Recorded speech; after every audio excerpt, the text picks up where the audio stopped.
28 de junho, estamos aí no final do mês, né, com a expectativa aí, né, como vocês estão dizendo, das férias, e, hoje aí uma leitura, né, um bate-papo bacana sobre Clarice Lispector, tentando entender aqui essa fórmula do conto, né, a partir da dicção de Clarice Lispector. Então o que eu fiz, né, nessa ementa que eu montei para vocês, pensando em como a gente discutiria diversas formas de se pensar a construção de um conto, né, que é esse gênero, foi caracterizado, né, por Machado de Assis e vários outros teóricos como um dos gêneros literários mais difíceis de compor. Como é que eu construiria uma ementa que contemplaria várias vozes, né, tanto nacionais quanto internacionais, e a gente conseguiria ter um apanhado assim bacana, né, para ter aí como, enfim, né, como um arsenal de teoria. E aí, para a aula de hoje, eu combinei com vocês que nós discutiríamos 2 contos. Ah, Thales, Clarice Lispector já é tão difícil, você ainda selecionou 2 contos. São 2 contos que, né, eles têm ali, de certa forma, uma forma de construção e temáticas, né, narradores, com uma percepção em comum. Então, é como se a gente fosse construir aqui um diálogo entre esses dois, tentando entender como é que essa, né, maquinaria narrativa de Clarice Lispector vai operar, né, de formas ao mesmo tempo, vamos assim dizer, em 2 polos distintos, mas que em algum momento eles se entrelaçam.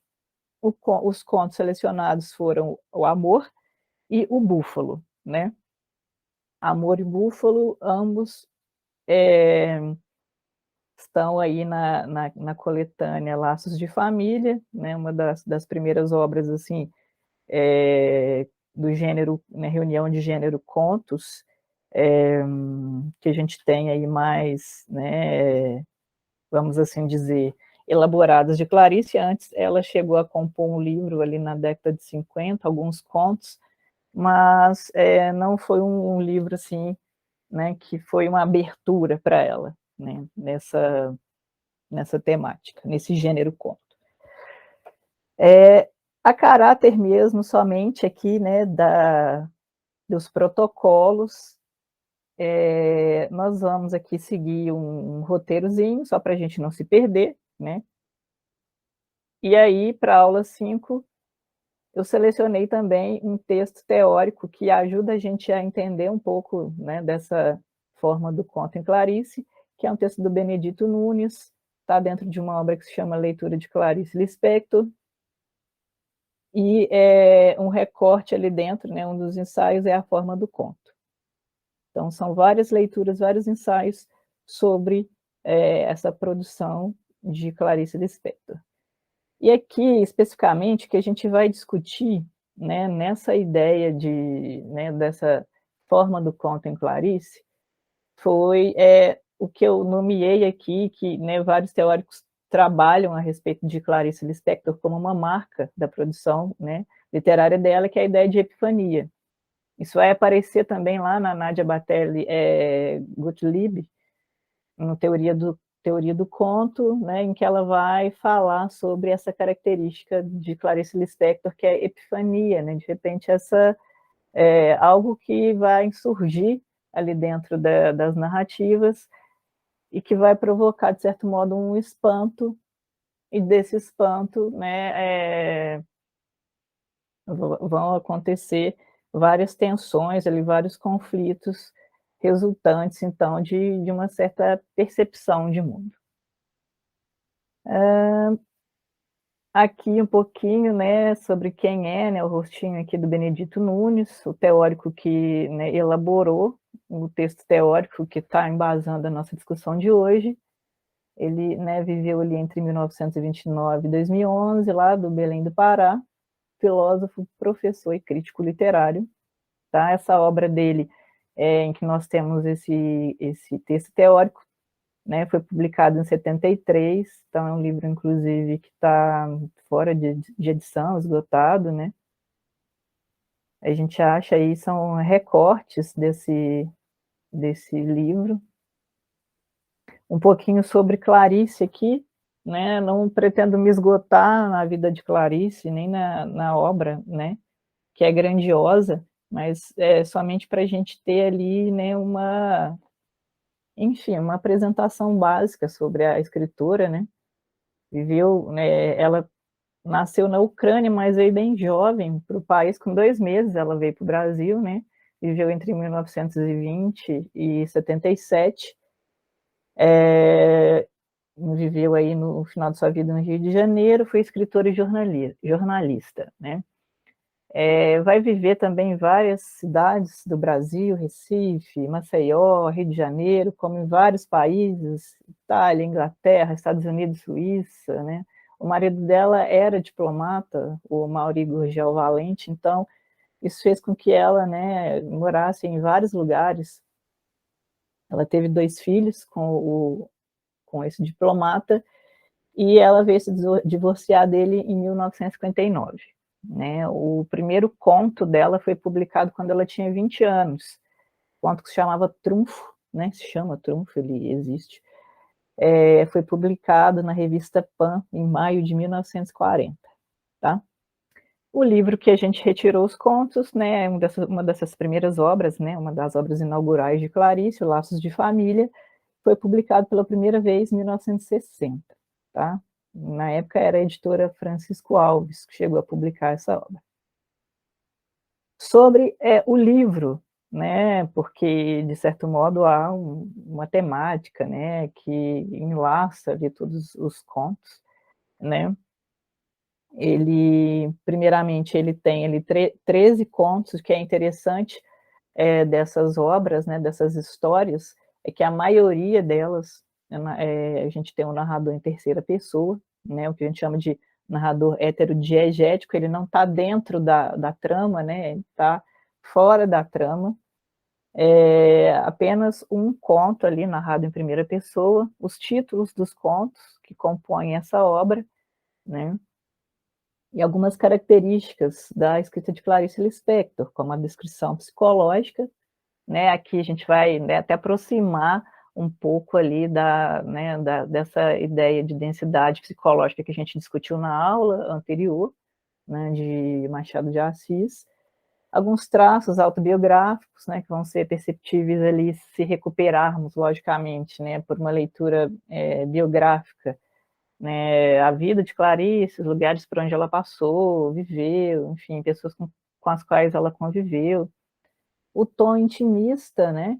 Essa perspectiva intimista também é uma das marcas, né? Uma das características da obra dela, e as temáticas que perpassam as questões do cotidiano, né? Além dos conflitos familiares, né? Que é um carro-chefe como tema aí dessa obra, essa questão, né? Das coisas básicas do cotidiano que vão estar alinhavando todos esses contos aí. Beleza? E aí, meu povo, como a gente está falando da dificuldade de ler Clarice, né, dessa até questão psicológica, dessa descrição psicológica, dessa forma de compor de Clarice, que de certo modo causa, né, o estranhamento dos seus leitores, né, quando a gente tem essa primeira leitura, eu acho interessante a gente discutir algumas questões que são conceituais, que são teóricas, mas que nos ajudam muito a ler Clarice, né? Sobretudo se a gente está pensando, então, aqui em ser um leitor crítico de obra literária, né? Os estudos ali do formalismo russo, né? Daquele pessoal que estava, enfim, tentando efetuar uma ciência literária no qual o texto era lido por si próprio, então tentar, enfim, desvendar ali, né, os segredos da composição literária a partir do seu próprio texto, né, a partir a partir do próprio discurso narrativo, a gente tem aí, naquele período dos formalistas russos, né, o Viktor Shklovsky, né, acho que é assim que se pronuncia o nome dele, e que estava problematizando, na época, né, a ideia aí do estranhamento na literatura, né, e que era uma das marcas, né, que distinguiam um texto literário de um texto não literário, pensando aí, né, a teoria literária como ciência mesmo. Então eu vou, né, para quebrar um pouco esse protocolo, né, de slide, somente eu aqui falando com vocês, eu trouxe um trechinho de uma entrevista da Noemi Jaffe, né, que é uma professora, crítica literária e escritora, falando sobre esse efeito, essa ideia do estranhamento em Clarice Lispector, que tem tudo a ver com essa ideia da epifania, tá? Ela explicando para a gente à luz, né, dessas teorias dos formalistas russos, para vocês entenderem, e aí então a gente entrar efetivamente na discussão desses textos. Deixa eu projetar aqui para vocês. Vou parar aqui brevemente para abrir o vídeo. Vídeos do último futebol, comentando o jogo, recontando, refazendo, colocar no de ponto gol aqui. a gol. Essa é a voz de Clarice. Opa, dei um Vídeos do último, pause abre a aqui. boca, um silêncio enorme e ouve-se a voz. Tá, beleza, tá no ponto. Deixa eu projetar para vocês. Então, agora, Noemi Jaffe explicando para a gente nessa ideia de estranhamento, que já era um dos estudos dos formalistas russos e que Clarice Lispector, né, acaba, de certo modo, interpretando isso, né, à luz do que hoje a teoria literária lê ali na obra dela como a epifania, tá? Vocês me digam só se vocês vão estar conseguindo ouvir o vídeo. Clarice. Vamos voltar a falar na morte? Tá dando para ouvir? Está. Beleza. Ela virava as coisas do avesso, ela torcia a compreensão do real. E eu acabei de lembrar de uma outra anedota que contam sobre a Clarice, que uma vez pediram para ela: Clarice, por que você não escreve uma história normal, com começo, meio e fim, como todo mundo escreve? Ela disse: tá bom, eu vou tentar. Aí ela começa com aquele, né, início bem convencional. Era uma vez um pássaro, meu Deus. Tá? Então, foi isso que ela conseguiu fazer com o Era Uma Vez. Né? Ela não tinha esse repertório, esse cabedal que muita gente tem de conseguir falar uma frase com começo, meio e fim. Isso para ela era como se fosse um atentado contra a língua, essa normalidade, essa linearidade da língua. No próximo bloco, quando eu me comunico com criança, é fácil, porque sou muito maternal.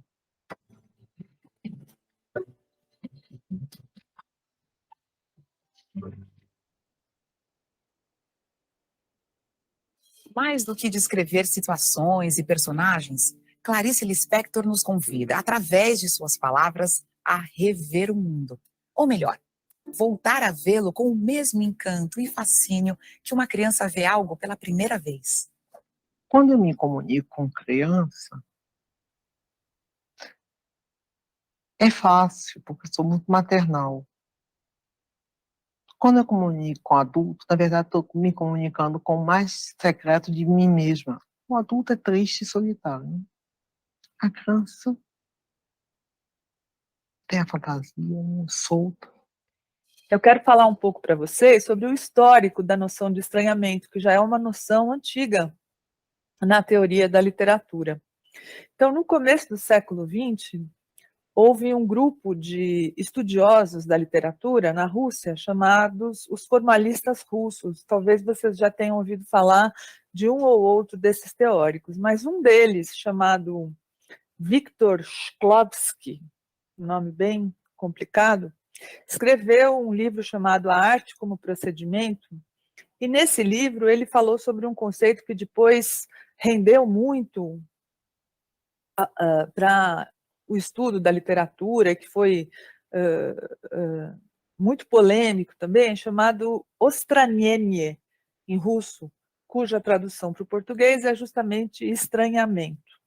E ele dizia que o estranhamento, o ostranienie, era um procedimento fundamental para a criação artística, que era um procedimento de singularização, né, de você singularizar, particularizar, individualizar determinado objeto, ou cena, ou pessoa, e a partir desse procedimento de particularização, de singularização, desfamiliarizar a compreensão que se tem dessa coisa, desse objeto, dessa cena, dessa pessoa. O Shklovsky dizia isso, que é pelo processo de singularização que você cria uma desfamiliarização, uma desbanalização, né, uma desautomatização, e por causa disso você conquista esse estranhamento, que é, ao mesmo tempo, conseguir ver as coisas de fora,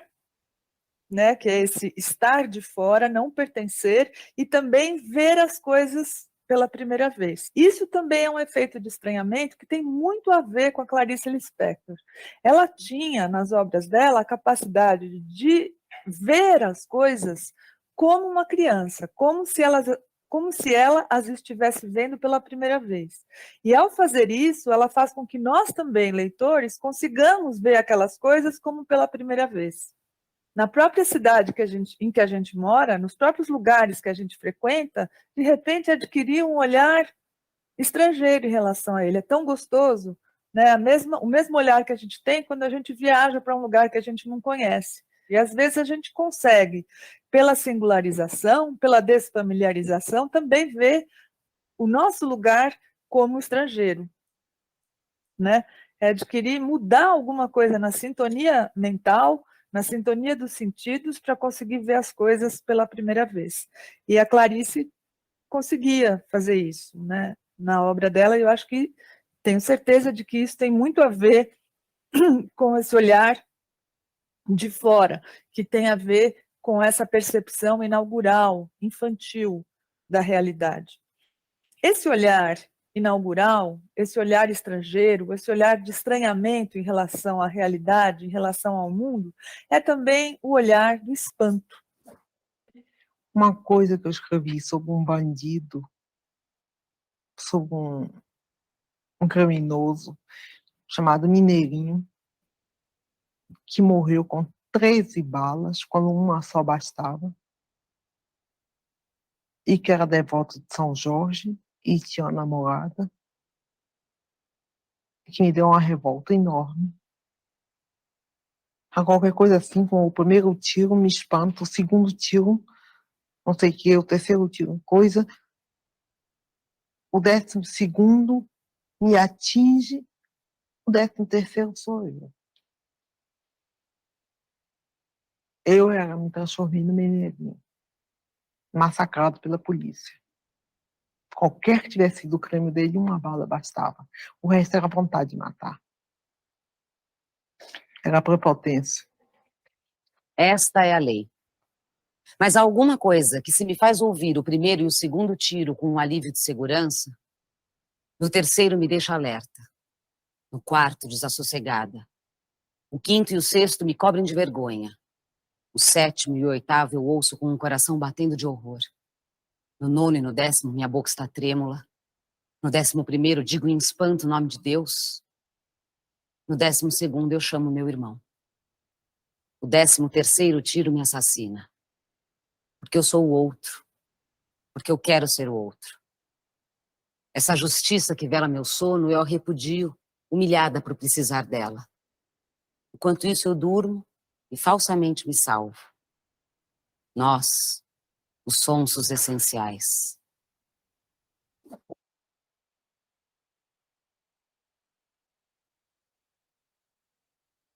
Beleza. E aí, meu povo, o que vocês acharam aí, né, dessa questão da ideia de estranhamento, né, bacana para poder pensar esses dois contos, essas discussões que nós vamos fazer hoje com o Búfalo e Amor.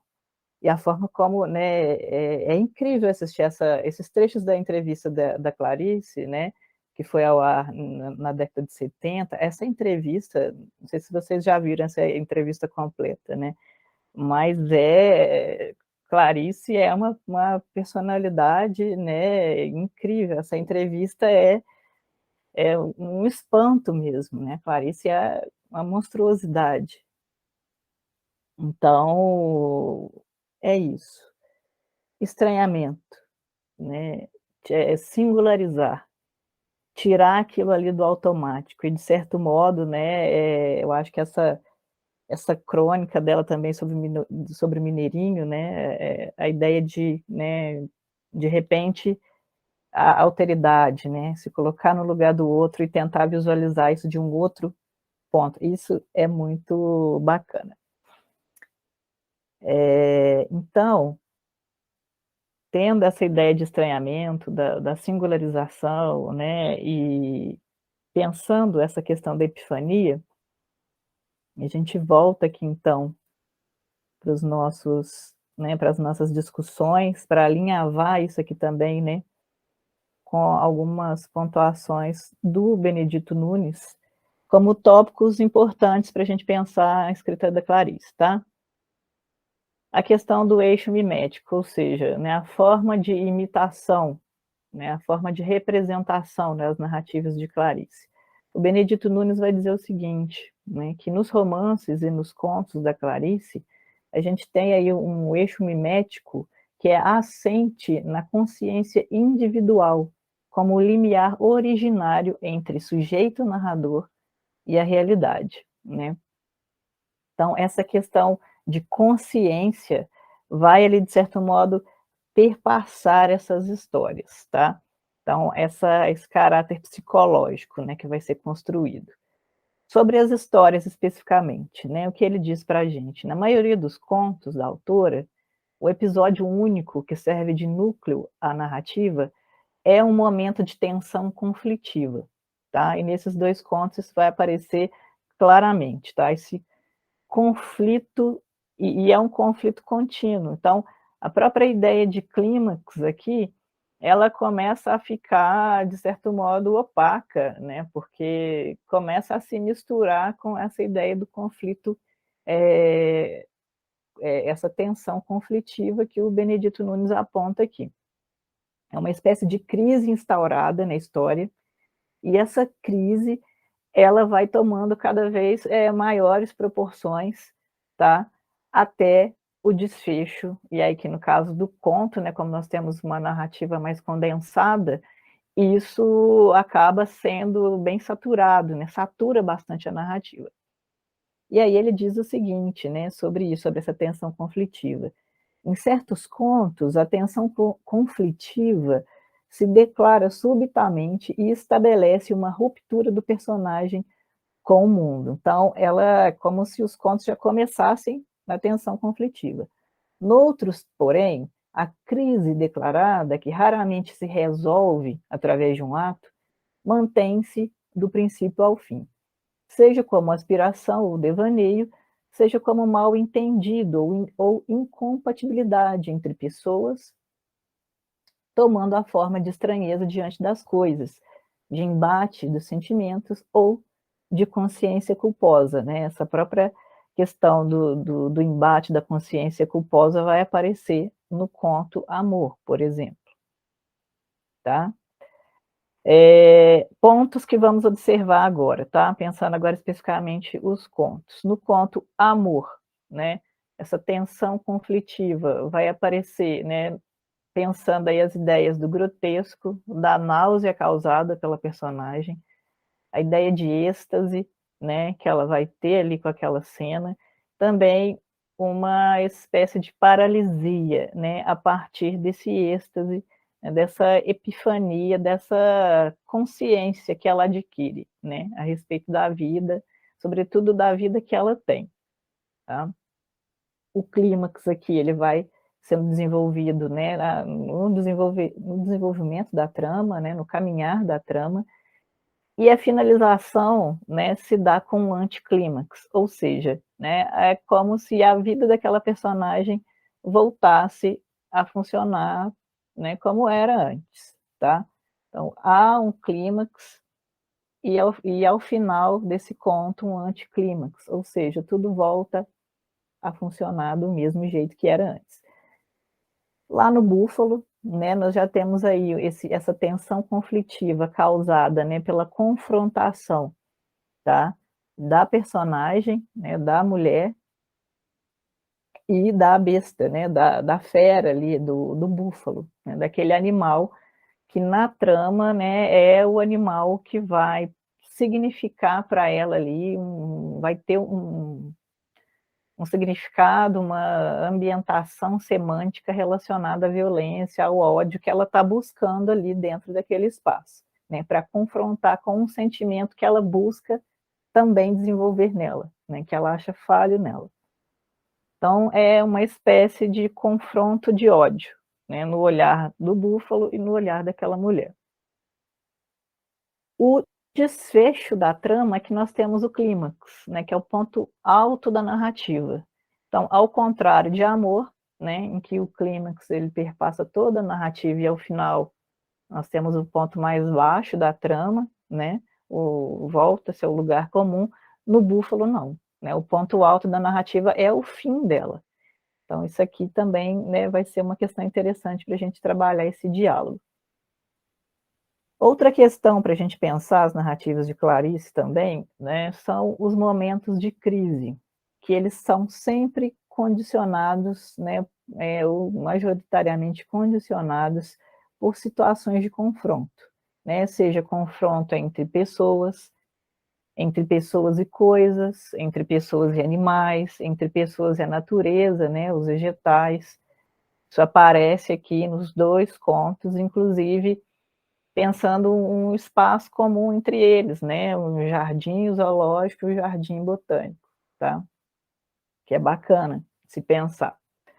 E alguns motivos, né, são associados a esses confrontos que vão acontecer, né? Sobretudo, dois principais salientados pelo Benedito Nunes, como motivos associados a esses confrontos, né, nós vamos ter, de um lado, né, uma potência mágica do olhar. Então, a partir do olhar de determinada personagem, né, ali pelo foco narrativo estabelecido, esse confronto ele começa a permear a narrativa, tá? Ocasionando aí essa tensão conflitiva, desencadeando, né, o clímax até o desfecho, ou, né, o descortínio contemplativo silencioso. Então, de certo modo, essa ideia contemplativa, né, também vai perpassar o olhar, né? Então, essa observação atenta desses personagens vai ocasionar aí, são esses dois motivos que perpassam as narrativas de Clarice, tá? Isso tudo está aqui no Benedito Nunes para a gente.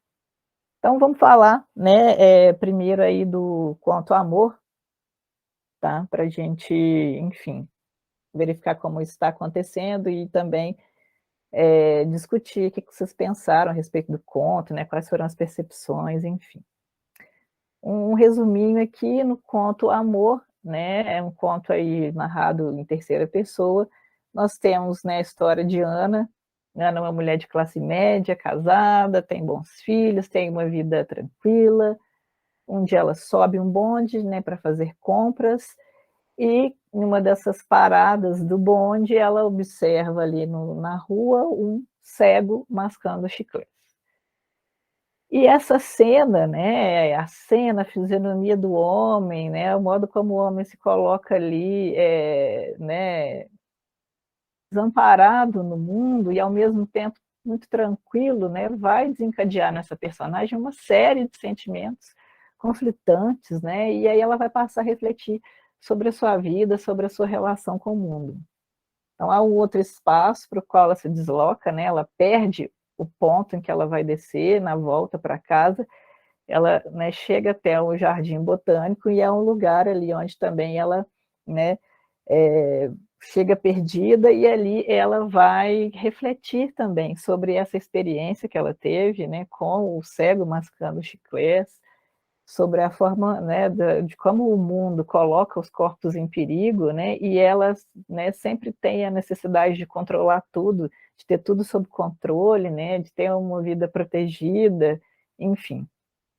E aqui, né, é um ponto alto da narrativa, enquanto ela está problematizando tudo isso, a Isa voltar para casa coloca a narrativa no anticlímax, né, porque ela volta para casa, embora ela tenha refletido sobre tudo isso tenha causado um incômodo enorme nessa personagem, né, saber que existem pessoas, né, que vivem aí de modo perigoso, né, no mundo, ela, né, enfim, ok, eu pensei sobre isso, mas eu tenho medo, né, de, enfim, né, pensar, ter a consciência ativa sobre esses processos.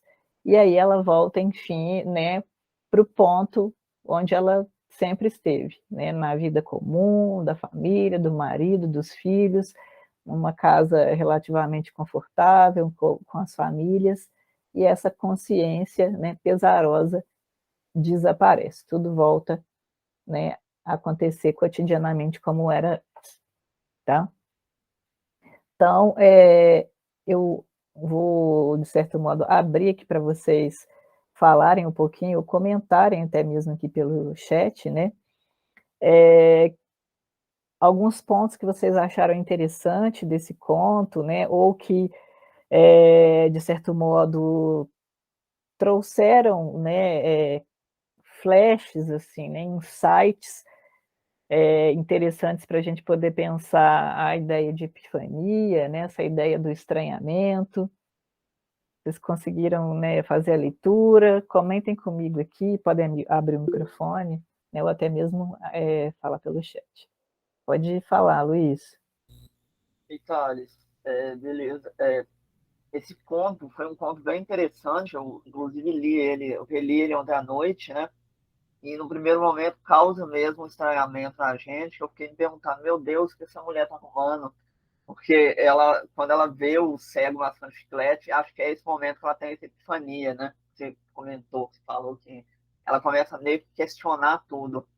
Uma coisa que me chamou a atenção do conto é que enquanto mesmo quando fala que ela tem essa vida agora, durante a leitura eu tive a percepção de que talvez ela tivesse tido uma vida diferente antes disso, uma vida que talvez tenha sido mais difícil antes dela ter o marido, antes dela ter os filhos, porque lá no começo do conto fala que a cozinha era enfim espaçosa, então talvez ela não tivesse uma vida tão confortável quanto ela tem agora.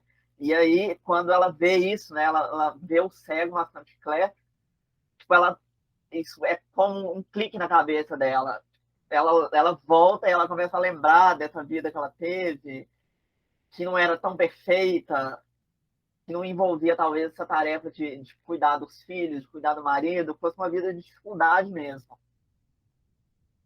Foi, assim, no primeiro momento, isso me chamou a atenção, essa revolta, né, isso gera nela um contemplamento, um questionamento. Inclusive lá no final também fala do não só do cego, mas fala do leproso também. Enfim, eu achei um conto bem interessante. Eu não tinha lido ainda esse conto da Clarice. Bacana, Luiz, isso que você disse é muito interessante, né? Porque o início do conto ele traz, né, isso para a gente. É um conto em que a gente, né, sobre a temporalidade dele, isso é interessante também como ela constrói, né? A gente chama em média res o início do conto, em que o conto coloca a gente na situação que vai acontecer ali, né, esse efeito, né, de estranhamento, a epifania, esse clique nela, que é ela no bonde, mas o próximo parágrafo já é contando sobre a vida dela, quem ela era, né, e quem ela se tornou. Então, aparentemente, ela sabia o que era viver perigosamente no mundo, né? E depois ela acaba se acostumando, né, com uma situação qual ela foi colocada, né? O narrador fala que ela foi colocada ali naquela situação de, né, de um certo conforto e ela se acostumou com aquilo, né? Porque é muito interessante a gente pensar também essa dimensão de Clarice também de pensar, né, esse destino, né, biológico da mulher nesse sentido de o casamento, né, ser para ela ali o destino biológico, ela aceitar isso com naturalidade e aquilo ali parecer para ela, né, é o que deve ser seguido na vida, né. Então é um ponto aqui do conto em que, né, o narrador nos diz, né, essa parte que o Luiz comenta. No fundo, Ana sempre tivera necessidade de sentir a raiz firme das coisas. E isso um lar perplexamente lhe dera. Por caminhos tortos viera cair num destino de mulher, o destino de mulher, com a surpresa de nele caber como se tivesse inventado. O homem com quem casara era um homem verdadeiro, os filhos que tivera, né, eram filhos verdadeiros, sua juventude anterior parecia-lhe estranha, como uma doença de vida, né.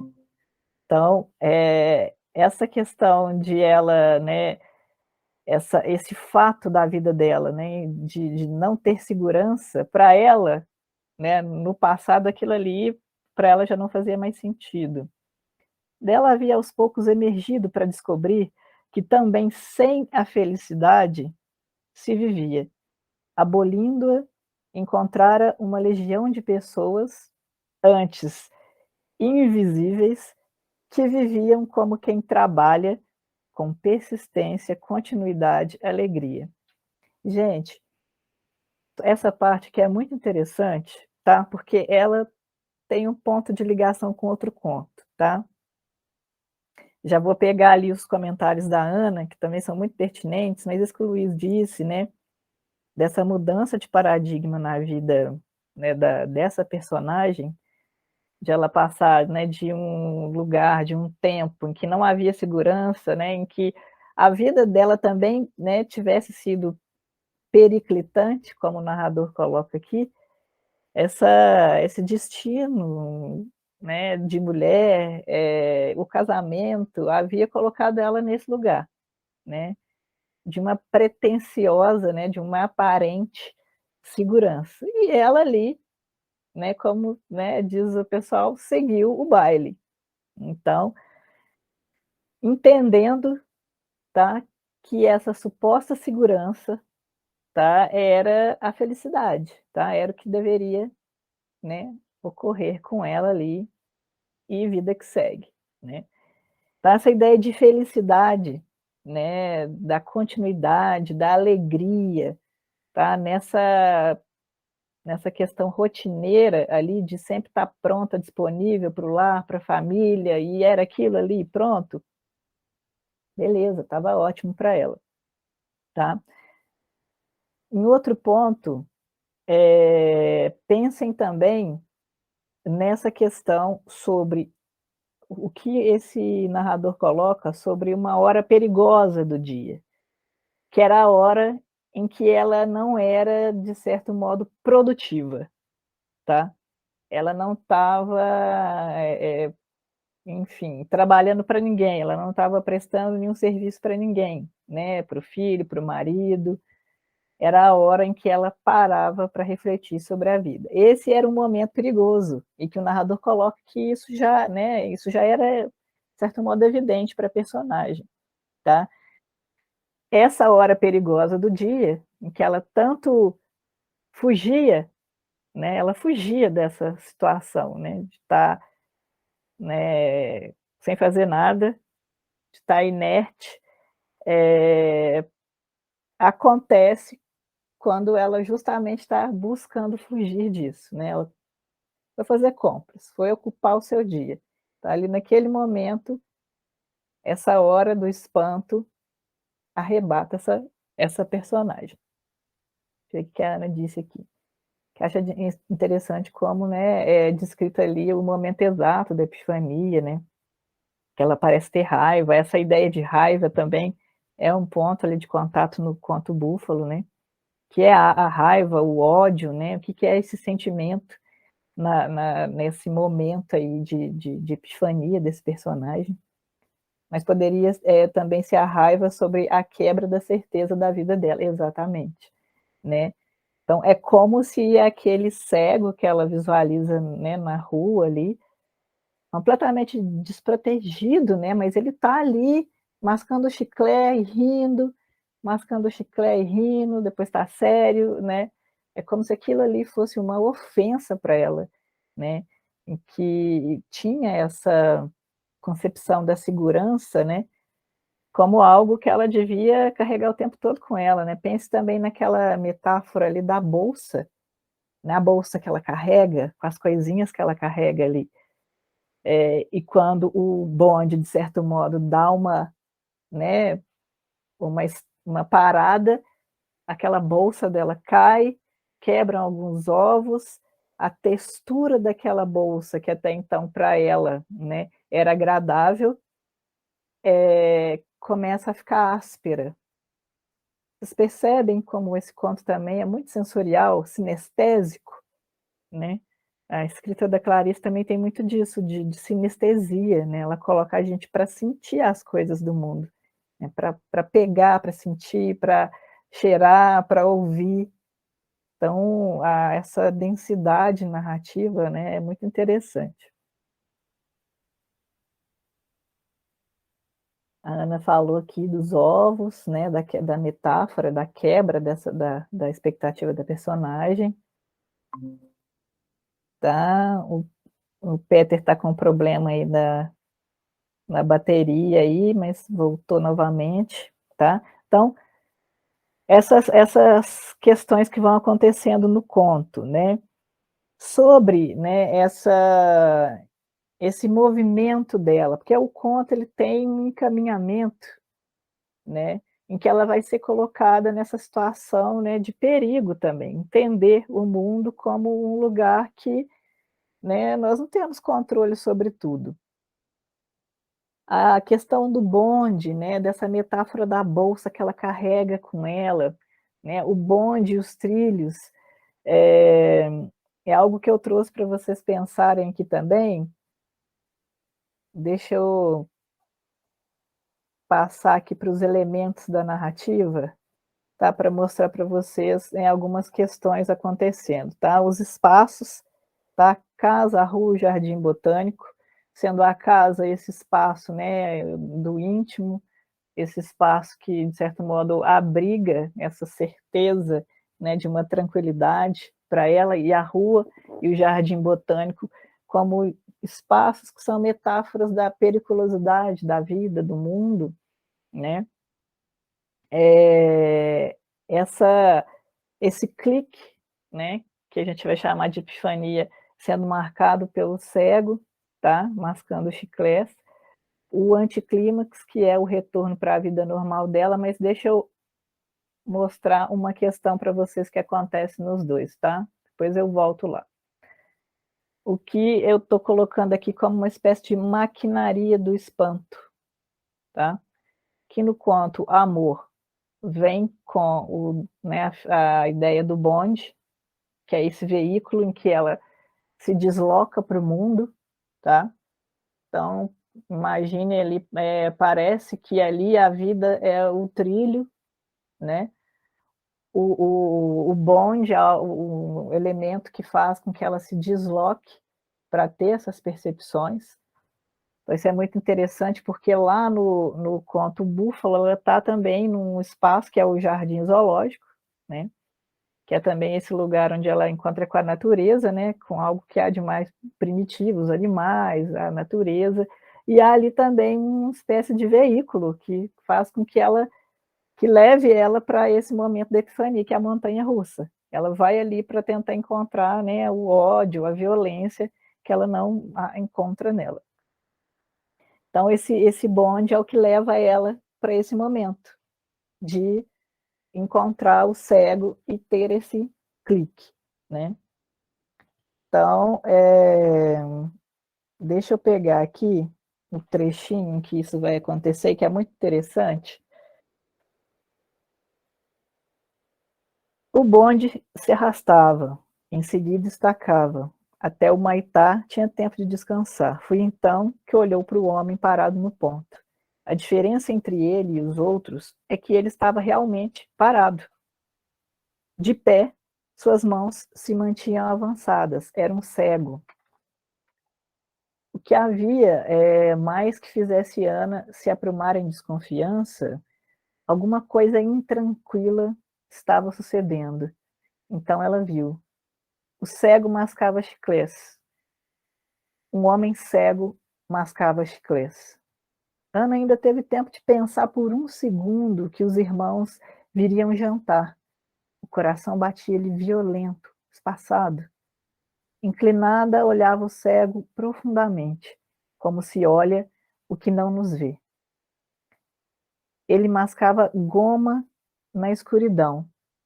Sem sofrimento, com os olhos abertos, o movimento da mastigação fazia-o parecer sorrir e de repente deixar de sorrir. Sorrir e deixar de sorrir, como se ele a tivesse insultado. Ana olhava-o, e quem a visse teria a impressão de uma mulher com ódio. É a parte que a Ana comenta aqui, né? A charada da personagem. Mas continuava a olhá-lo cada vez mais reclinada. O bonde deu uma arrancada súbita, jogando-a desprevenida para trás. O pesado saco de tricô despencou do colo, ruiu no chão. Ana deu um grito. O condutor deu uma ordem de parada antes de saber do que se tratava. O bonde estacou. Os passageiros olharam assustados. Incapaz de se mover para apanhar suas compras, Ana se aprumava pálida. Uma expressão de rosto, há muito não usada, ressurgia-lhe com dificuldade, ainda incerta, incompreensível. Né? Então, o bonde é esse, né, veículo que coloca ela em direção, né, ao incompreensível, né, ao cego ali desamparado no mundo, e aquilo ali, enfim, ela tem uma percepção. Né? Pois é, qual é o problema, né? Mas o cego ali, né, no jogo, oferece ali toda uma problematização para o modo como ela, né, tentava se proteger do mundo, né, naquele ambiente que ela vivia. E essa bolsinha de tricô, né, que ela carrega, né, com aqueles pertences ali, vai aparecer depois, mais adiante, dela, né, pensando nessa essa bolsa como algo que ela carrega tudo ali, que ela se sente confortável, e em um momento ela vai se lembrar de um dia que essa bolsa caiu no chão, ela ficou super assim, né, se sentiu invadida, a privacidade dela invadida, porque ali caiu pelo chão tudo que fazia com que ela, né, se sentisse um pouco mais confortável no mundo, né, nas incertezas aí do mundo.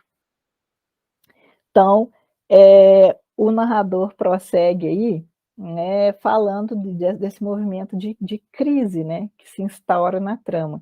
Prestem atenção também nas variadas vezes que a palavra espanto aparece no conto, tá? Isso é muito importante.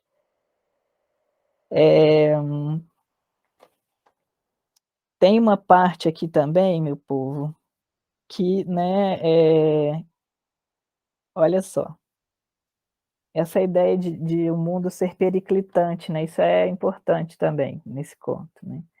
Então, a partir desse contato com, né, essa visão que ela teve, o mal estava feito. Por quê? Teria esquecido de que havia cegos? A piedade a sufocava, Ana respirava pesadamente. Mesmo as coisas que existiam antes do acontecimento estavam agora de sobreaviso, tinham o ar mais hostil, perecível. O mundo se tornara, de novo, um mal-estar. Vários anos ruíam, as gemas amarelas escorriam.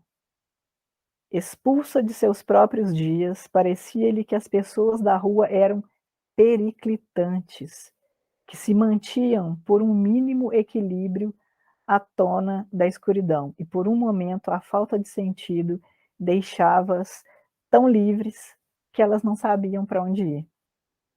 Perceber uma ausência de lei foi tão súbito que Ana se arrogou ao banco da frente, como se pudesse cair do bonde, como se as coisas pudessem ser revertidas com a mesma calma que não o eram. Então, olha o bonde aí, né, como um pouco dessa metáfora da vida, né?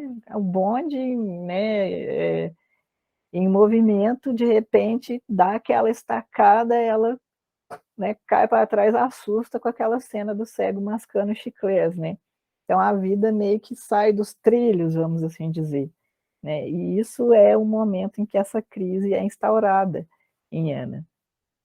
E aí vai ao encontro também do que o Luiz falou, né? Parece que antes ela não tinha essa vida. Aqui, né, a gente vê isso, né, aparecendo, o narrador trazendo isso, porque ele diz: o mundo se tornara de novo um mal-estar, né? Então, ela já esteve nesse lugar, mas havia esquecido, né?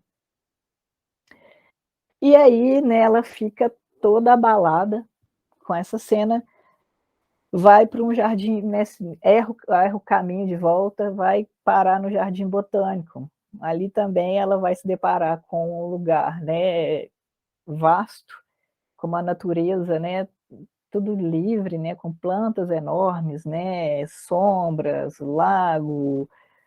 E aí, né, ela começa a problematizar sobre, né, aquela liberdade, aquela, né, questão primitiva mesmo da natureza, né, que estava ali, né, ao sabor do tempo e vivia, né, os animais, né, não tinha nenhuma segurança naquilo ali, né? E ela começa a refletir na figura do cego, né, nessa ambientação, né, do Jardim Botânico, como esse lugar, né, grandioso, que não oferece nenhuma segurança, mas ao mesmo tempo é muito calmo, muito tranquilo, né, longe aí de todas as, né, as questões mundanas.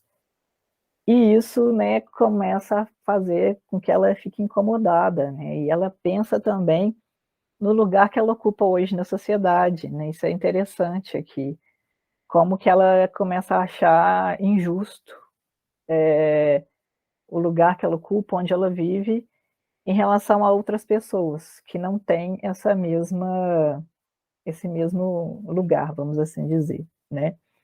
Vocês querem comentar um pouquinho a respeito disso, dessa, né, moral, né, o narrador vai colocar, né, moral do jardim, né, essa percepção que ela passa a ter das pessoas, né, da sociedade, o modo como ela também, de certo modo, age. Ela tem uma piedade aqui do cego, mas ela sabe que isso não cabe na dinâmica de vida dela agora. Tá? E aí, vocês querem comentar um pouquinho sobre isso?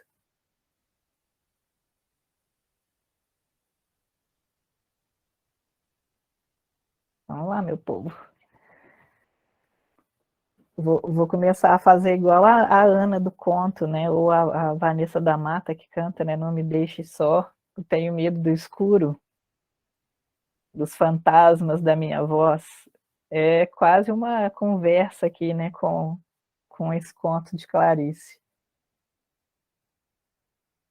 Tem uma passagem muito interessante, né? Nesse conto, né? Quando ela chega no jardim, né?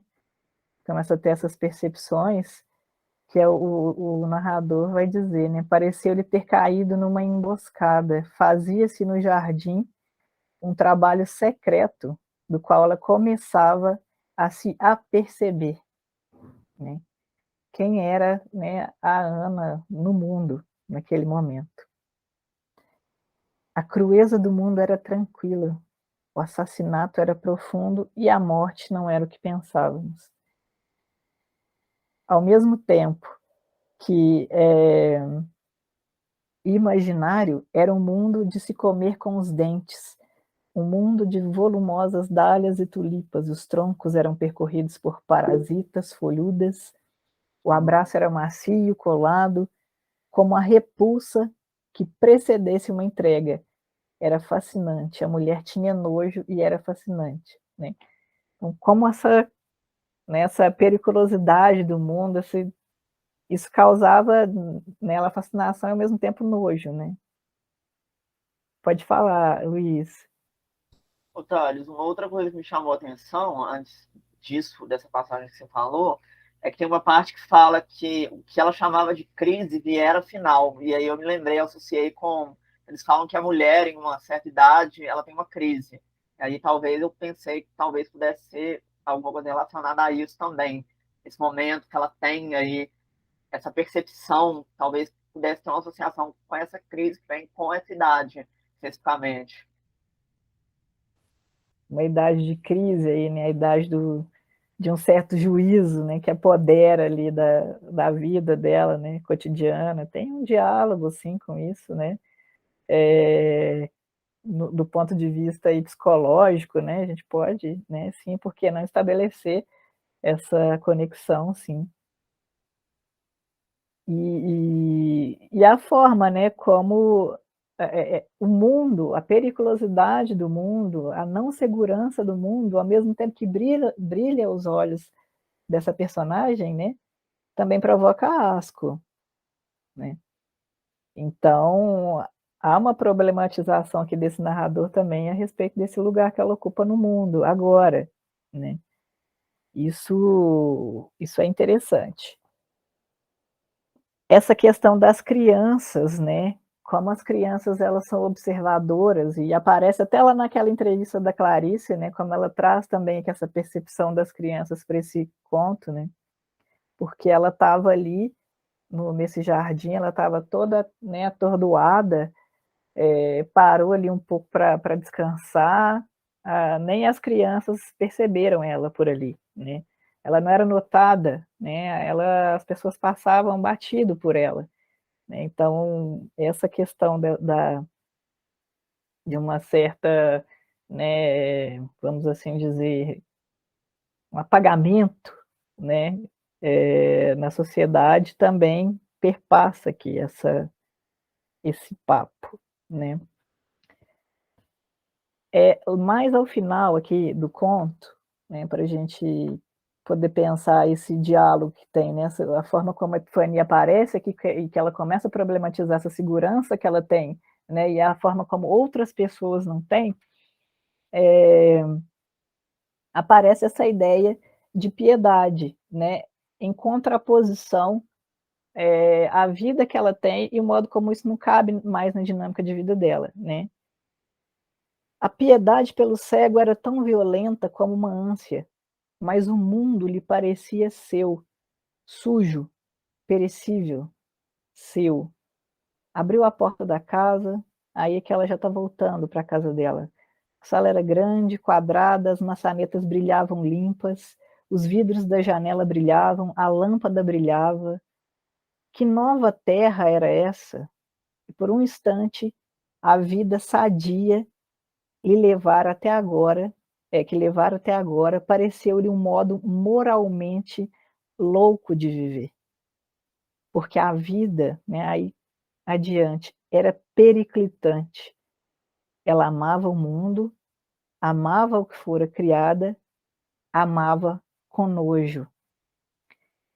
Isso aqui é muito interessante, né, porque ao mesmo tempo que ela tem essa piedade, essas coisas que atravessam o mundo, que atravessam essa periculosidade do mundo, a sujeira do mundo, né,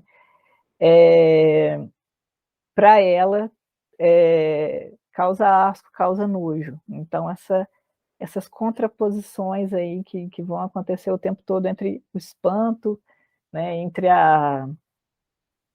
ao mesmo tempo que ela está se sentindo, né, vamos assim dizer, há um êxtase ali, e aquilo ali também causa um asco, né, e ela tem vergonha disso, né, desse espaço que ela ocupa no mundo. Tem uma parte interessante aqui, e aí eu, né, vou colocar com vocês aqui, para vocês pensarem sobre isso, quase como aparece isso aqui quase como uma questão, né, metalinguística aqui nesse conto, que é essa parte mais ao final aqui em que ela está falando que, né, o narrador fala dessa vergonha que essa personagem pode estar sentindo, né.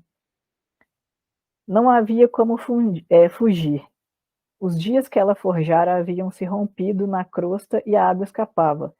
Estava diante da ostra, né, e não havia como não olhá-la. De que tinha vergonha?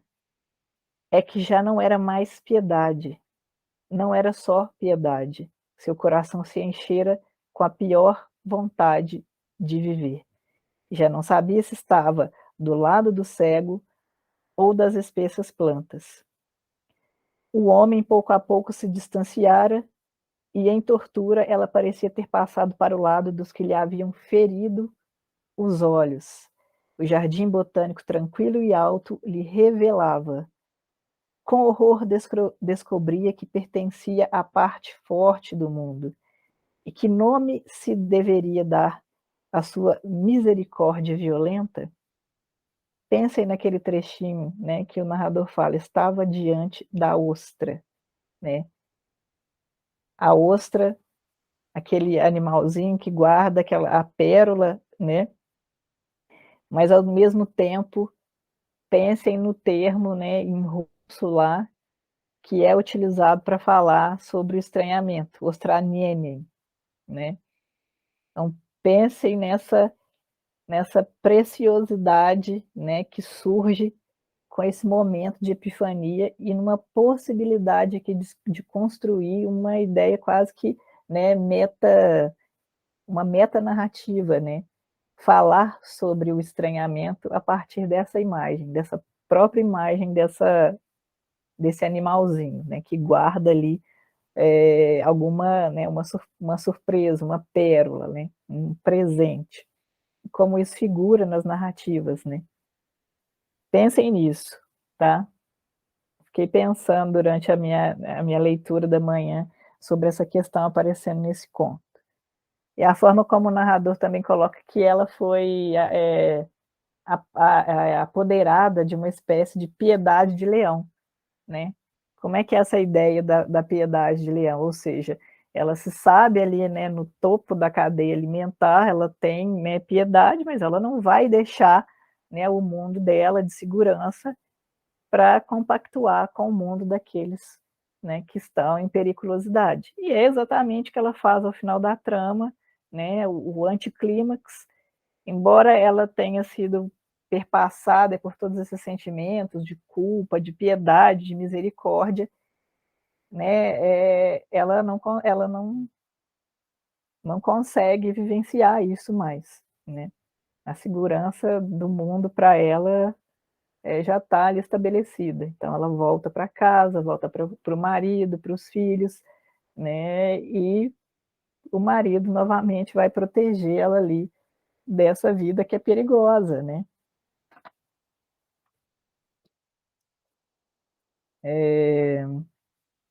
E aí o final do conto é muito interessante também, né? Que o narrador coloca: acabara-se a vertigem de bondade e se atravessara o amor e o seu inferno, penteava-se agora diante do espelho, por um instante, sem nenhum mundo no coração, né? Deixou o mundo para trás, um mundo periclitante, volta ali para o conforto da sua casa, com a sua família, né? Aquilo ali passou na vida dela, tá? Então, pensem nesses momentos, né? Do despertar dessa consciência, mas ao mesmo tempo, ao final, o anticlímax, que é, bom, ok, entendi, o mundo é periclitante, as pessoas passam fome, as pessoas estão ali em perigo no mundo, mas, olha, eu já passei por isso e aqui onde eu estou está bem tranquilo, né? É um pouco isso aqui que está sendo pensado. Vamos para o búfalo agora, para a gente fazer um comparativo, para a aula não se alongar muito, tá? Então, deixa eu vir aqui para o resumo do búfalo, para a gente pensar um pouquinho esses dois, né? Em comparação, no búfalo, nós temos a história de uma mulher que sofre uma recente, né, ou sofrer uma recente decepção amorosa. Ela vai até um jardim zoológico, tenta buscar ali naquele contexto do jardim zoológico, com os animais e tudo mais, uma forma de odiar, uma fórmula do ódio, né, que ela aparentemente não consegue dominar. E aí, né, ela sabe que ela precisa odiar, isso está na cabeça dela, né? A crise instaurada é essa. Bom, ela sofreu decepção amorosa e eu preciso aprender a odiar. Ela sabe que ela precisa aprender, mas tudo que ela encontra ali, né, naquela dinâmica, naquele contexto dos animais, é que, né, a natureza e os animais, eles estão permeados ali por né, um aspecto de doçura, né, de resignação, de tranquilidade. Então, ela começa a se sentir presa entre as grades, coisa que os animais não aparentam estar ali, né, agitados com o fato de estarem presos. Ela que começa a se sentir presa, né? Porque é o que ela foi buscar ali, ela não encontra até então.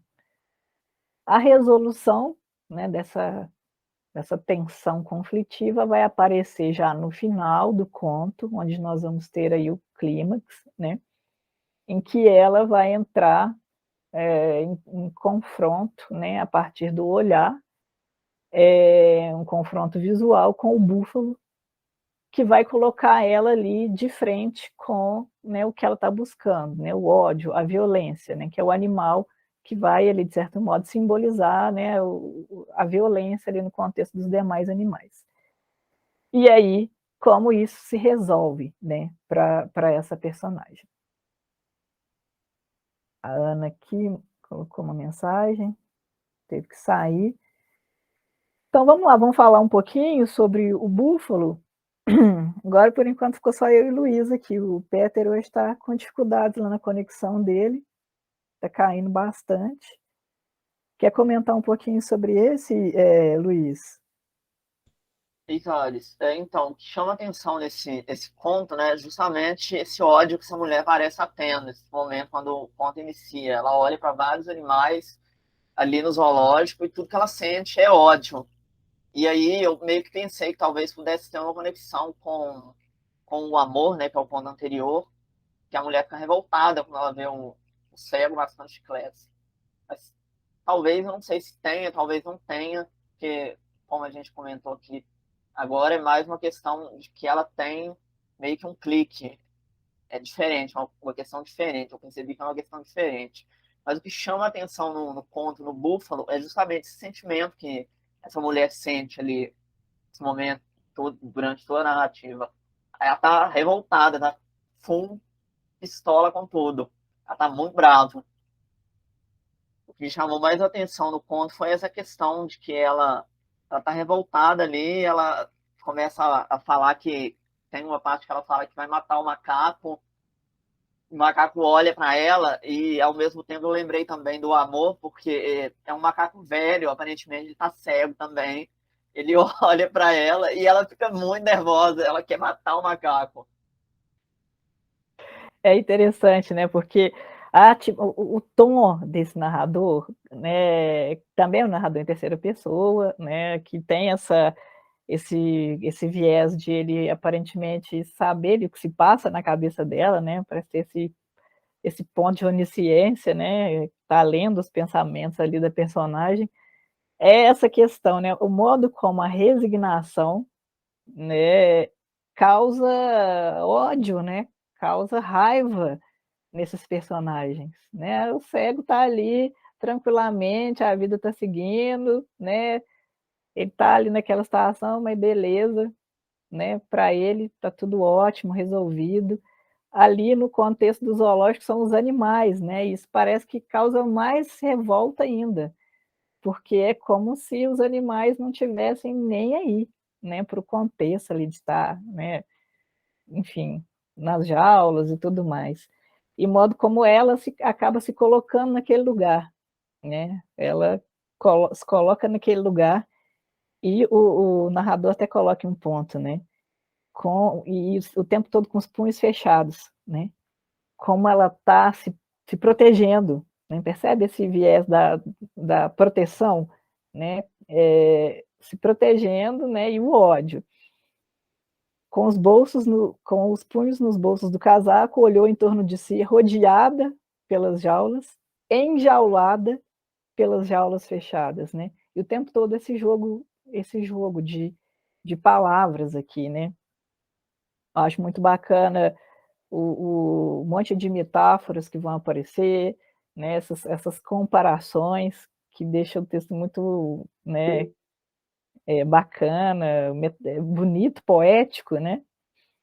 Pode falar, Luiz. é quase como se ela fosse mais, é quase como se ela tivesse mais características animais do que os próprios animais que estão ali enjaulados.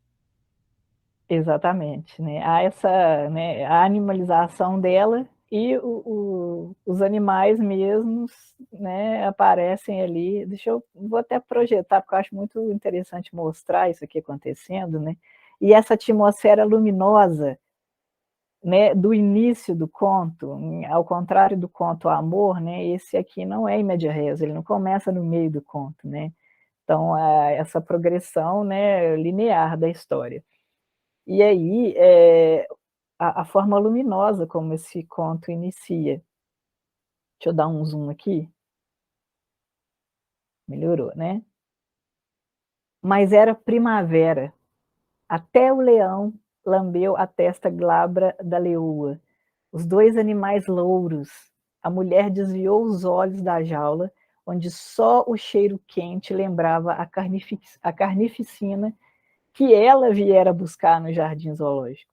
Depois o leão passou enjubado e tranquilo, e a leoa lentamente reconstituiu sobre as patas estendidas a cabeça de uma esfinge. Mas isso é amor. É amor de novo. Revoltou-se a mulher, tentando encontrar-se com o próprio ódio, mas era primavera e dois leões se tinham amado.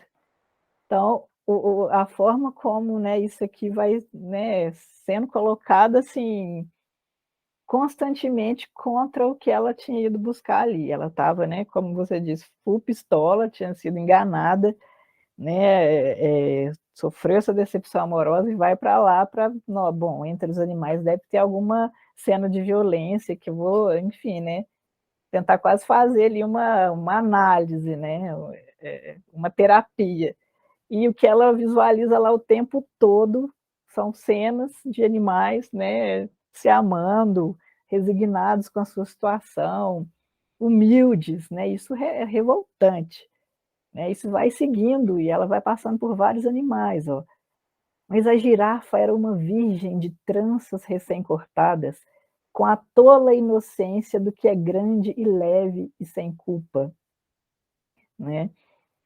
Outro ponto aqui do hipopótamo, né? O hipopótamo, né, úmido, o rolo roliço de carne, carne redonda e muda, esperando outra carne roliça e muda, essa resignação, né? A nudez dos macacos, o mundo que não via perigo em ser nu, a ideia da, né, da periculosidade do mundo, do se colocar, né, enfim, nu no mundo, né? Sem aquela bolsinha metáfora dela, né, em que ela se protegia com todos os adereços, tudo que ela carregava, né, lá no conto Amor, fazendo aí uma contraposição. Aqui o ponto que você comenta, né, Luiz? Ela mataria a nudez dos macacos. O macaco também a olhou segurando as grades, os braços descarnados, abertos em crucifixo, o peito pelado, exposto, sem orgulho, né? Mas não era no peito que ela mataria, era entre os olhos do macaco que ela mataria. Era entre aqueles olhos que a olhavam sem pestanejar. Então, como esse confronto visual, né, ele é pontual nessas narrativas aqui, né, o amor e o búfalo também, né. E aí aqui, né, trazendo para a cena o motivo, né, de ela estar realmente com esse nível de ódio, de raiva. Eu te odeio, disse ela para um homem cujo crime único era o de não amá-la. Então, o orgulho, né,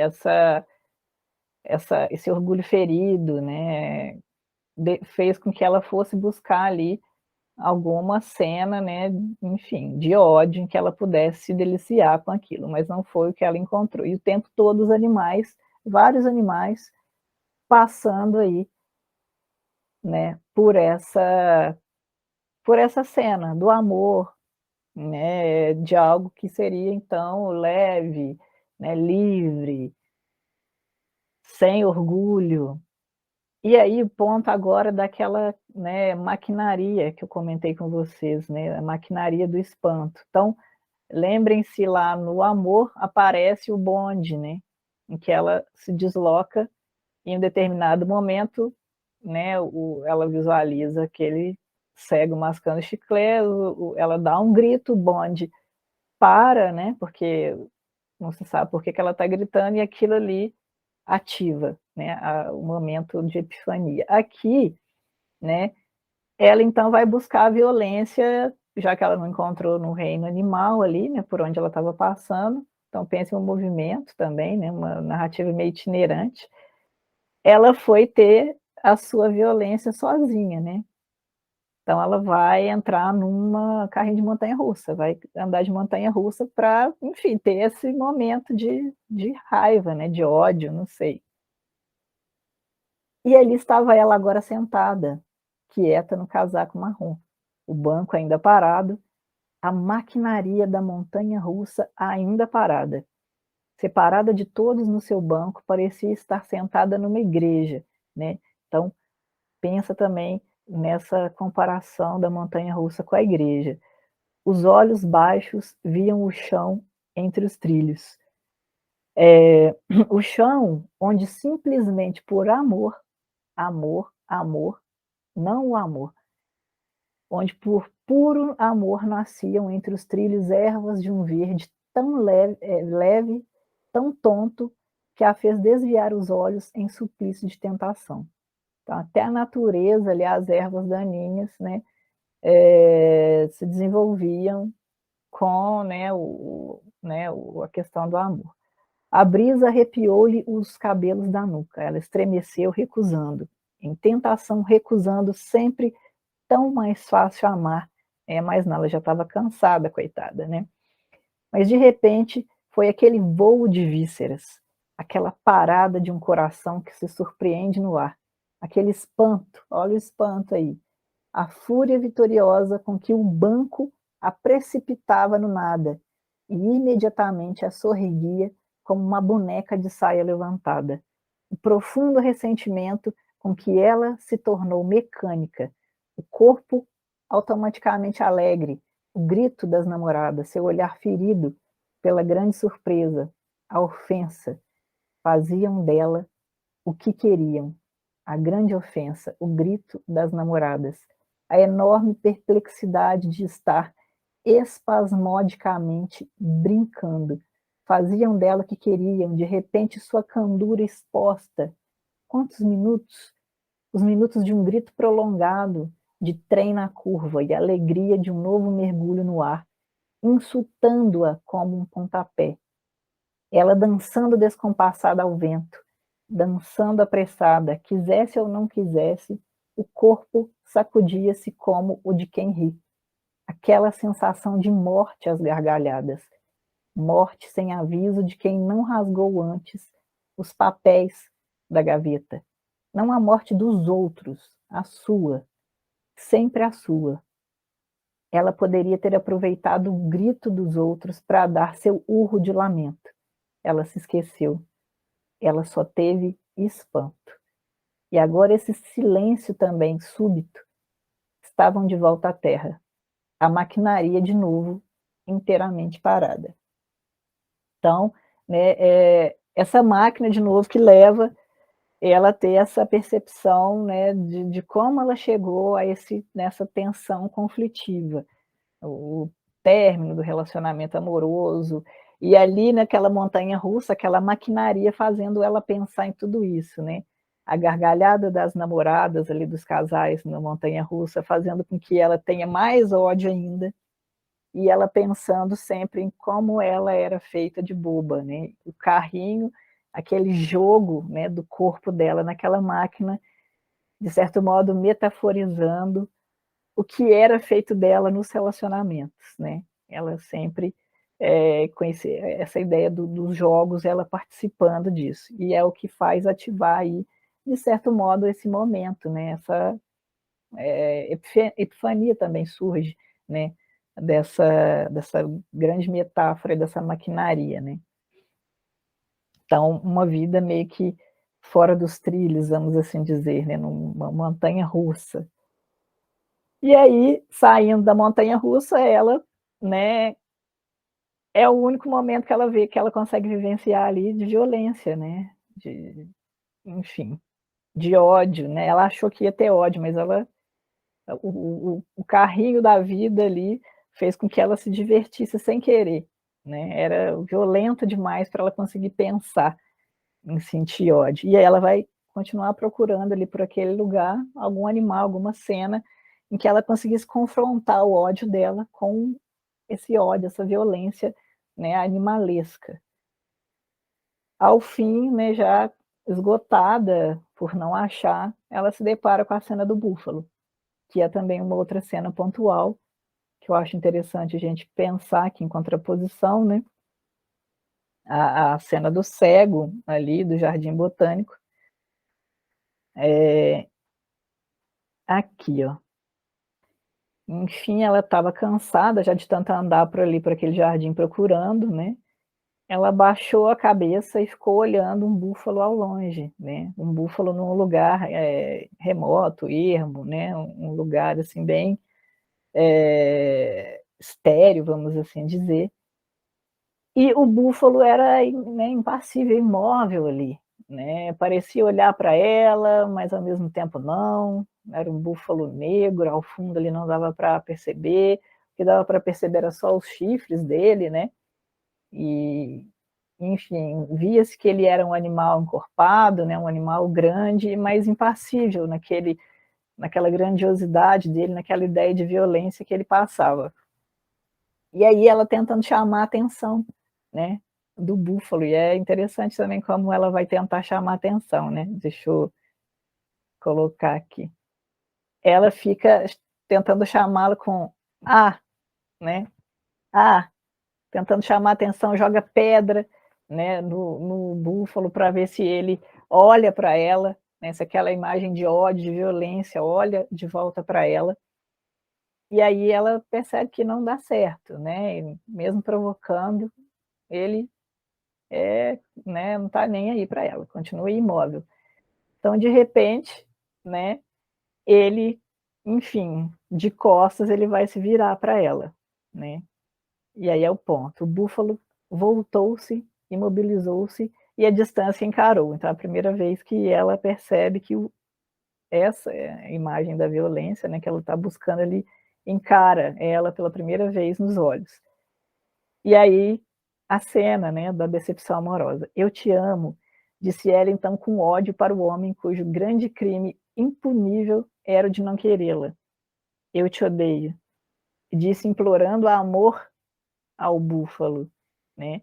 Então, a forma como amor, né, e ódio aqui, novamente, né, são sentimentos ao mesmo tempo antitéticos, mas que conversam, né. Na verdade não são, né, são sentimentos muito próximos.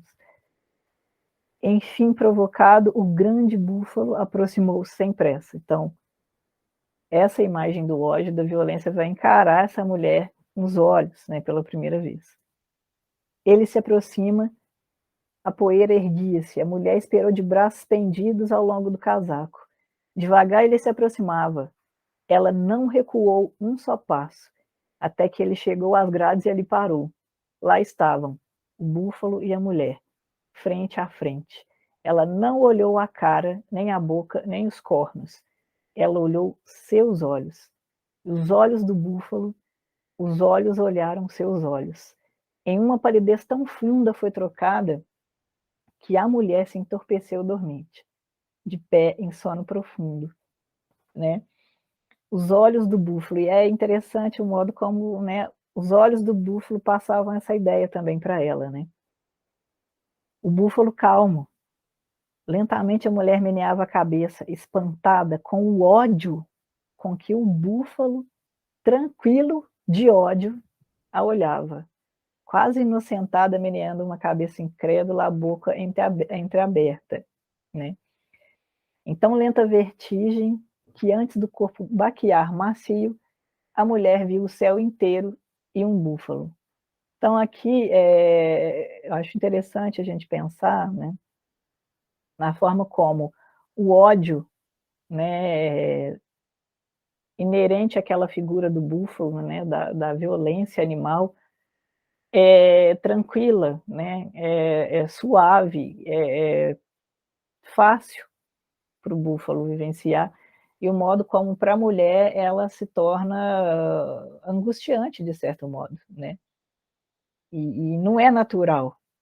Então, essa questão entre amor e ódio, né, como esse sentimento ao mesmo tempo, eles conversam, e ela está tentando buscar, né, de certo modo, construir ali, né, se apoderar de algo que não é natural dela, né, tentar buscar isso no olhar de um animal que ela considera, né, a violência per si, ali, né, personificada, né, onde ela vai achar o ódio personificado. E o clímax, né, que ela, né, o esforço de alcançar esse nível de violência, né, a deixa ali exausta, caída no chão, ela olhando para o búfalo impassível ali, né, super tranquilo de ódio, e ela olhando para o céu, né, e para o chão, e para o búfalo, perdão. Então, formas como esses movimentos, né, esses cliques, que são as epifanias, vão acontecer nesses 2 contos, vão direcionar os contos para desfechos diferentes, né, mas ao mesmo tempo trabalhando essas concepções, né, do amor, do ódio, dos sentimentos, né, e o modo como isso vai aparecer na consciência dessas personagens também, né. O que elas sentem e o que elas são capazes de fazer com esse sentimento. Eu não sei se, né, vocês chegaram a perceber isso, tá? E aí, enfim, vou abrir um pouquinho, né, Luiz, se quiser se manifestar a respeito dessas questões, né, que eu comentei, fique à vontade, Luiz, tá? Enfim, vou deixar aberto aqui para você falar um pouquinho. Então, é interessante, como você colocou, né, essa questão de que o amor ele permeia a narrativa tanto do primeiro quanto do segundo conto. Esse amor que a Ana tinha pela família, pelo marido, pela rotina ali, dos cuidados, né, que os cuidados também são uma forma de amor. E esse amor que essa protagonista, essa personagem, ela tem nesse outro conto, embora ela tenha tido uma desilusão, né, ela tenha sido decepcionado, esse amor que é colocado também, ele aparece também não só nessa relação dela que não foi correspondida, mas também na relação como a gente percebe ali naquele ambiente que ela está cercada ali por os animais, como a gente vê que tem ali demonstrações de afeto também, cuidado da macaca com os filhotes, o leão lá no início do conto, com a leoa, aquilo tudo ali, isso está tudo posto ali, né? Essa questão amorosa, está colocada assim, nos contos, nos dois, em ambos. E é isso. Isso, e o incômodo a respeito disso também, que é causado, né? Esse Exatamente. despertar da consciência de ambas as personagens, assim, serem incomodadas de alguma forma com relação a isso. E é muito interessante, né, a forma como essa espécie, vamos assim dizer, né, de um destino traçado, né, e a impossibilidade de mudar isso, né, é angustiante e causa o desgaste dessas personagens, né, que ao mesmo tempo são colocadas nesse espaço, né, de que, bom, o mundo é assim, né, e não há muitas formas de se mudar isso, né, essa periculosidade do mundo está aí, né, ela vai ser vivenciada, há um preço a se pagar, né, caso você queira vivenciar essa periculosidade, o fato de você não conseguir dominar esse sentimento do ódio para se proteger desses perigos do mundo, né, também não é algo que é tão facilmente, né, mudado na vida, né, e que tentar também, de certo modo, construir isso para si pode ser desgastante, né, pode ser, enfim, um tiro no escuro, vamos assim dizer, né. Então, são questões que vão permear esses 2 contos, e que trazem, né, os estoques da epifania, pontos onde são despertados, né, e a coincidência, vamos assim dizer, desse modus operandi, né, dessas maquinarias, do bonde, né, levando através dos trilhos essa personagem a esse, né, movimento de alcançar o ponto da epifania, e o carrinho ali da montanha-russa, né, que é outra maquinaria que vai sobre os trilhos, levando a vida dessa personagem a visualizar tudo isso acontecendo, né, ao ponto da epifania. Bom, o clique. Eu sou muito boa, preciso alcançar, né, a raiva, mas, de certo modo, eu não consigo. Então é isso. Não, eu sempre estou aqui extrapolando o tempo, né, das aulas, mas é porque, né, enfim, as narrativas literárias, elas vão sempre puxando e puxando fios. Transcendem o tempo. Estão fora do tempo cronológico, né, Luiz? Não dá para competir. Então eu vou liberar vocês agora, tá? Vou deixar gravada essa aula aqui. E nós nos vemos aí na próxima terça, tá? Seguindo o cronograma, nós estamos na 5ª aula. Próxima aula, 6ª aula, já estamos finalizando, né? Já estamos a 3 aulas aí da finalização do curso. Espero que vocês tenham gostado aí de ler esses 2 contos da Clarice. Vamos nos falando, nos vemos aí também nos comentários do fórum. Bom? Grande abraço para vocês, boa semana. Obrigado, Thales. Abraço. Tchau, tchau.